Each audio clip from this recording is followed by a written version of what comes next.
એ કાજલબેન, તમે પણ જોરદાર કામકાજ ઉપાડી લીધું હો. અરે કયું કયું ફેબ્રિક રાખો છો? કોટન બેચ પર રાખો છો?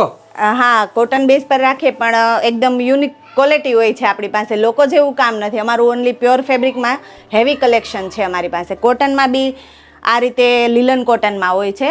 એ જો તમે પણ કઈક અલગ જ અને એકદમ યુનિક દેખાવા માંગતા હોય ને, તો આમ જુઓ બહેનો, આ સિલાઈ કર્યા વગરનું એવું જોરદાર મટીરિયલ છે કે જેમાં pure ફેબ્રિકમાં organza, Dola silk, muslin, લીલન અને મલચંદેરી જેવા ફેબ્રિકમાં જોરદાર હેવી કલેક્શન અહીંયા તમને આ કાજલબેન પાસે મળી જવાનું છે. બાકી સિલાઈ કર્યા વગરમાં તેમજ રેડી ટુ વેરમાં kurti pant, three piece pant, dupatta, આ બધું જ તમને માર્કેટ કરતા સસ્તું, એટલે કે ભાવની વાત કરું તો 1250 રૂપિયાથી લઈને 2500 સુધીનું હેવી કલેક્શન અહીંયા તમને જોવા મળી જવાનું છે. બાકી અનસ્ટિચ મટીરિયલમાં સિલાઈ પણ કરી આપવાના છે. તો ચિંતા કર્યા વગર તમે પણ જો ગામ કરતા યુનિક દેખાવા માંગતા હોય ને, તો આજે જ કાજલબેન પાસે આવું જોરદાર કલેક્શન જોવા માટે બહેનો એકવાર અવશ્ય મુલાકાત કરી લેજો. બાકી ફોલો કરવાનું ભૂલતા નહીં.